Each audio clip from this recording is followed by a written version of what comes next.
자, 명태균 씨 관련 의혹, 국민의힘이 또 적극적인 대응에 나섰습니다. 자, 이른바 명태균 방지법을 당론으로 발의하고 나섰는데요. 한동훈 대표 이야기도 들어보겠습니다. 정치 브로커와 기회주의자들이 보수 정치와 국민의 힘에서 활개치는 것을 막겠습니다. 당의 절차를 통해서 그리고 사법 절차를 통해서 진상을 규명하고 책임을 물어서 앞으로 이런 일이 없도록 하겠습니다. 진상이 어떤 것이든 부끄러운 모습이나 추한 모습이 드러나더라도 진상을 규명하겠습니다. 그래서 당이 새로이 태어나겠습니다. 오늘 여론조사를 통해서 국민을 기만하고 정치를 혼탁하게 하는 것을 막기 위한 법률안이 우리 당 박정훈 의원 등을 통해서 발의될 겁니다. 마치 어떤 방향의 여조를 만들어내서 국민들의 눈과 귀를 가리고 선거를 결과를 만들어내는, 누가 이러죠? 몇 달 만에 대통령도 만들 수 있다고요? 그게 민주주의입니까?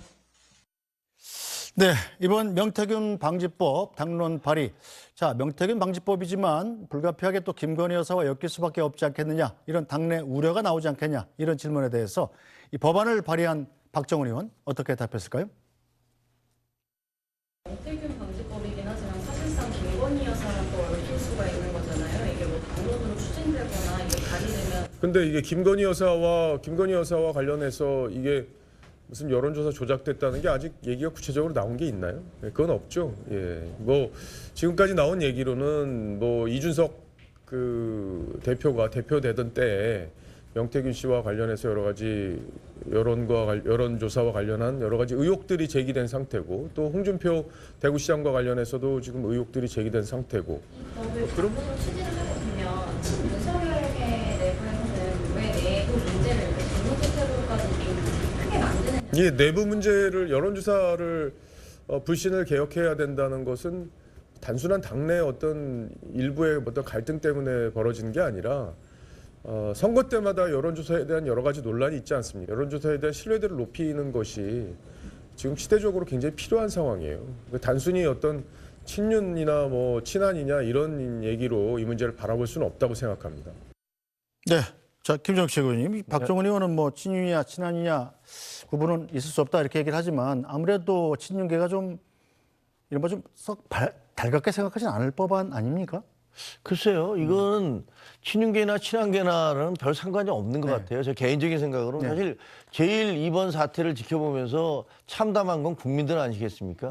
민주당 같은 경우는 얼마 전에 돈봉투 파문, 의원들이 서로 선거를 하면서 돈봉투를 주고받는 파문에다가 거기다가 그 상임위하면서 코인 거래하는 그런 모습들 얼마나 절망을 했습니까? 네. 근데 국민의힘에서는 보니까 무슨 정치 브로커들이 온갖 정치 중견 정치인들을 만나면서 뭐 여론 조작을 했네 어쩌네 하는 얘기들을 하고 있습니다. 국민들이 보시기에는 정말 참담할 것 같아요. 이게 도대체 대한민국 정치 이게 무슨 꼴이냐라는 생각을 하실 것 같습니다. 그리고 지금 앵커가 물어보신 대로 뭐 친윤계가 반발하지 않겠느냐. 그 친윤계가 몇 명이나 됩니까? 지금 제가 보기에는 권성동 의원이 계속 뭐 활발하게 말씀을 하시고 페이스북이나 이런 것들을 기자들을 통해서 얘기를 하고 계시고, 그다음에 누가 있죠? 장해찬 씨? 이분은 우리 당원도 아니에요. 추경호 원내대표 추진기 아니에요? 추경호 원내대표께서 뭐 그렇게 중간에 얘기하시는 건 뭐 전혀 없는 걸로 알고 있고, 예. 그다음에 또 저희가 알기에는 모 의원실에 비서관과 뭐 보좌관 이런 분들이 적극적으로 기자들을 만나서 온갖 뭐 얘기들을 하고 계신 걸로 알고 있는데, 제가 보기에는 친윤계야말로 지금 굉장히 과대평가되고 있습니다. 그래서 그분들 몇몇 분들의 얘기가 마치 무슨 우리 당의 전체 얘기인 것처럼 그렇게 얘기되고 있는데요. 그분들한테 제가 하고 싶은 얘기는 그냥 방송이나 이런 데 공적인 데서 본인의 얼굴을 드러내고 말씀을 하시는 게 좋을 것 같아요. 그렇게 뭐 이렇게 익명으로 얘기를 하시면서 하는 거는 별로 좋아 보이지도 않고, 저는 이번에 이제 그 여론조사와 관련해서 이게 좀 개선돼야 된다는 건 분명합니다. 이번에 금정구 선거 보세요. 22%포인트의 차이가 났는데 이걸 박빙이라고 보도한 여론기관들이 있습니다. 이게 말이 됩니까? 22%포인트 나는 걸 박빙이라고 보도하는 그 언론기관들이 그게 여론조사 기관이라고 할 수가 있습니까?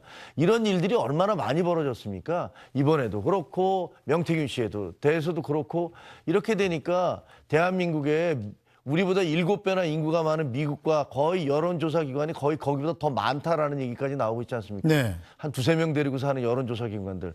이번에 분명하게 그 국민들의 국민들의 의견을 갖다 왜곡하고 호도하는 여론조사 기관들에 대해서는 정비가 돼야 된다고 생각을 해요. 그게 국회의 의무라고 생각을 합니다. 네. 자, 민주당에서도 이번 국민의힘에서 당론 발의한 여론조사 개혁 법안 이른바 명태균 방지법 반대할 이유는 별로 없어 보이죠? 검토해볼 필요는 있다고 저도 생각합니다. 그런데 지금 말씀 주셨던 것 중에 이번 조사 그 금정구의 조사 결과가 잘못됐다. 네. 실제 결과가 다르다. 이 부분하고 지금 명태균 씨가 했던 거하고는 완전히 다른 내용입니다. 명태균 씨가 21년도 대선 경선 당시에 했다고 지금 의혹이 제기되고 있는 것은 네.